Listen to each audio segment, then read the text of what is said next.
Com assuntos internacionais, nesta madrugada já deve começar a libertação de reféns israelenses pelo Hamas.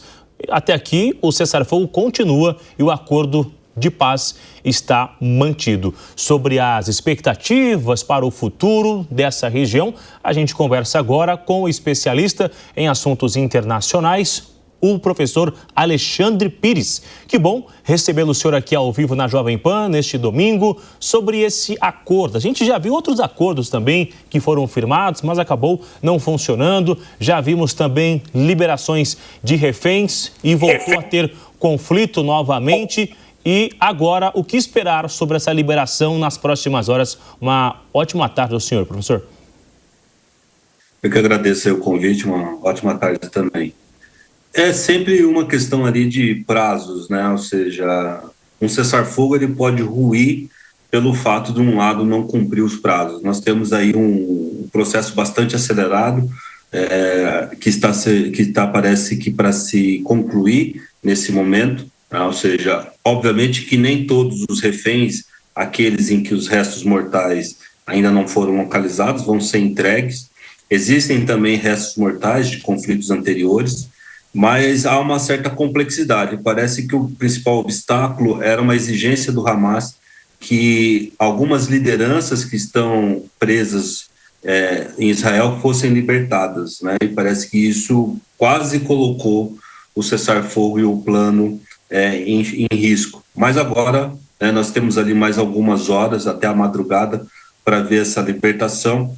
E claro, né, parece que o Hamas sinalizou que não pretende governar mais Gaza, nunca sabemos, né? Agora é um processo complexo do ponto de vista de Israel. Eles têm que preparar a libertação desses prisioneiros que parece que já foram deslocados. As tropas que estão em Gaza têm que recuar para pontos estratégicos e o Hamas está fazendo, claro, de modo bastante às escondidas, o transporte desses reféns, provavelmente para não revelar os seus esconderijos estratégicos. Então, nós vamos assistir ali, durante a madrugada, provavelmente, a conclusão disso. 2 horas antes, a Cruz Vermelha informa Israel sobre a libertação e o horário da libertação. Parece que a vontade geral e a vontade do presidente Trump e de Israel é que, quando o presidente Trump aterrisse, né, em Israel, esses reféns já estejam ali libertados, né? Então, a madrugada vai ser bastante quente aí, com todo mundo apreensivo para saber se esses prazos vão ser cumpridos. Agora, em relação a essa região da faixa de Gaza, será necessária uma reconstrução ampla, na verdade, porque quase tudo acabou naquela região. A gente viu algumas imagens já de muita gente retornando para uma região que foi muito afetada. Agora, de que forma essa reconstrução? Será necessária uma ajuda humanitária de muitas nações e um dinheiro quase que incalculável, né, professor? Sim, aquela zona virou uma zona de entulhos, né? Ou seja, aquilo ali não é mais um lugar habitável, tem que ser todo reconstruído, não só do ponto de vista de habitações, mas dos sistemas mínimos, né? Esgotamento sanitário, a questão também do abastecimento hídrico, eletricidade, dessalinização, ou seja, tudo muito complexo. O próprio aparato de hospitais, redes de saúde, escolas, tudo isso tem que ser refeito. É um processo longo, provavelmente mais de uma década, e nesse processo o custo é altíssimo. Daí nós temos uma questão importante, porque Israel provavelmente não vai permitir que empreiteiras e projetos não supervisionados por Israel ocorram, porque nós já sabemos que depois ali do desengajamento de 2005, Israel saiu unilateralmente, não participou da supervisão dos projetos de construção civil e, claro, uma rede imensa de túneis foi construída e muito material foi desviado para a construção de foguetes. Então, é óbvio que isso não vai se repetir. E aí, do outro lado, nós sabemos que os prováveis grandes financiadores, que seriam países muçulmanos e árabes, vão criar alguma resistência nisso, porque a participação no projeto provavelmente envolveria ali a própria realização do projeto, para não só oferir lucros, mas ter um controle e uma influência nesse processo de reconstrução. Então, nós vamos ter uma tensão muito grande depois desse momento, né? Ou seja, como que esse território vai ser reconhecido. Do outro lado, temos os Estados Unidos, né? A própria promessa, uma das ideias iniciais do Trump era a ideia de uma Riviera, né? Uma nova Riviera em Gaza. Então, esse, digamos, é uma outra etapa.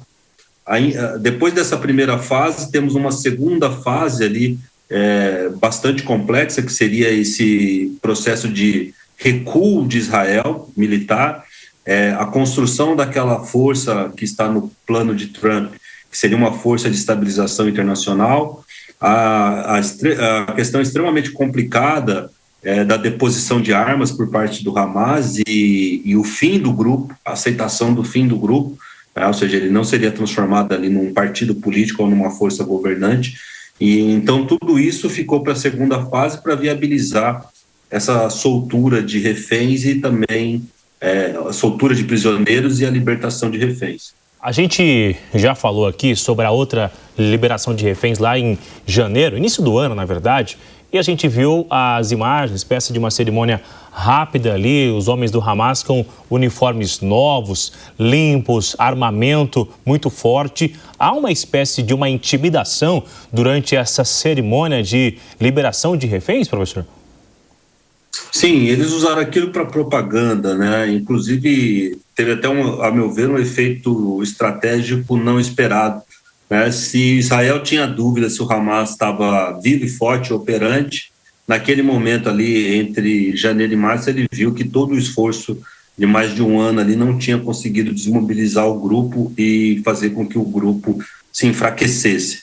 Agora, nesse acordo atual, entre as negociações, que não estão ali no documento, mas são as negociações que vão ser pactuadas e provavelmente na ida do Trump ao Egito, depois ali dessa passagem dele de 4 horas ali por Israel, provavelmente vai ter os detalhes. E nesses detalhes foi pedido, foi negociado que o Hamas se contivesse, né, e não fizesse aquele tipo de propaganda, que de fato era um ato bastante abjeto e desumano, né, usar aquele ritual, aqueles corpos, muitas vezes, e aqueles reféns totalmente emaciados ali, enfraquecidos para propaganda política. Então parece que isso não vai acontecer agora, né? Nesse momento não vai acontecer, inclusive as tropas de Israel que estão em Gaza nesse momento, elas já estão fazendo ali batidas nas casas dos futuros libertados, né, ou seja, aqueles prisioneiros que vão ser soltos,